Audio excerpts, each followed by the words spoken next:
বর্তমান সিজনে অনেকের কিন্তু জ্বর হচ্ছে, আর এই জ্বর হলে মুখে একদমই রুচি থাকছে না, ভাত খেতে পারছে না। কারণ আমি খুব ভালো করে জানি, আমারও জ্বর হয়েছিল, একেবারেই আমার মুখে কোনো রুচি ছিল না।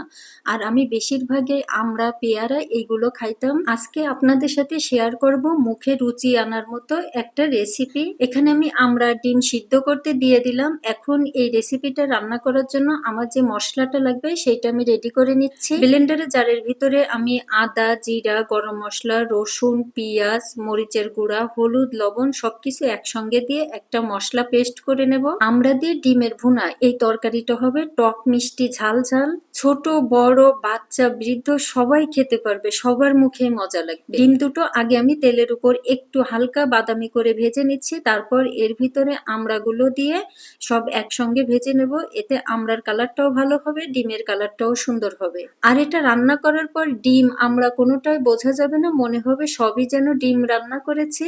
আমাদের দক্ষিণাঞ্চলের মানুষের এটা একটা জনপ্রিয় খাবার। আমড়ার সময় এইভাবে ডিম দিয়ে, আমড়া দিয়ে, নারকেলের দুধ দিয়ে একটা দুর্দান্ত রেসিপি তৈরি করে। এখন যেহেতু নারকেলের অনেক দাম, তাই আমি নারকেলের দুধ ছাড়া গুঁড়ো দুধ দিয়ে এই রেসিপিটা তৈরি করব। আমরা ডিমগুলো ভেজে উঠিয়ে রেখে এখন সেই বাটা মশলাটা তেলের মধ্যে ভালোভাবে কষিয়ে নিলাম। গুঁড়ো দুধ আগে থেকে গুলিয়ে রেখেছিলাম, এখন অল্প একটু দুধ দিয়ে মশলাটা সুন্দর করে কষিয়ে নিচ্ছি। মশলাটা কষাতে কষাতে যখন মশলার কাঁচা গন্ধটা চলে যাবে, তেলটা উপর দিকে উঠে আসবে, তখন আমি আমড়া আর ডিমটা দিয়ে দিলাম। এখন লো হিটে আরো কিছু সময় আমি সুন্দর করে কষিয়ে নেব, যেন আমড়ার ভিতরে এই মশলাটা চলে যায়। কারণ আমড়াগুলো আমি তো সিদ্ধ করে নিয়েছি, আবার একটু কেচে কেচে দিয়েছি। এই তো কষাতে কষাতে একদম মশলার পানিটা শুকিয়ে এসেছে, আমড়ার গায়ে সব মশলাগুলো মিশে গেছে।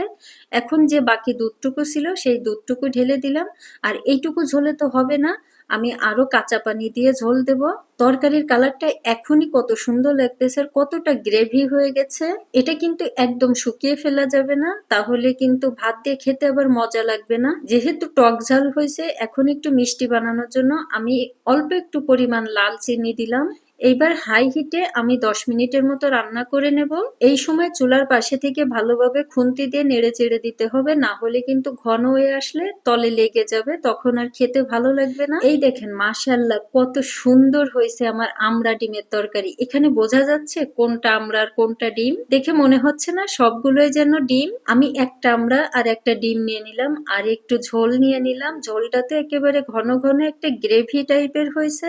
উফ, এই দিয়ে ভাত মাখিয়ে যখন মুখে দিলাম, মনে হচ্ছে যে কত মজা লাগতেছে, আর মনে হচ্ছে আমি আজকে অনেকগুলো ভাত খাবো। রেসিপিটা ভালো লেগে থাকলে একটা লাইক কমেন্ট করবেন, আর আমার চ্যানেলটাকে সাবস্ক্রাইব করে দিবেন। ভালো থাকবেন সবাই, দেখা হবে নেক্সট ব্লগে। সেই পর্যন্ত আল্লাহ হাফেজ।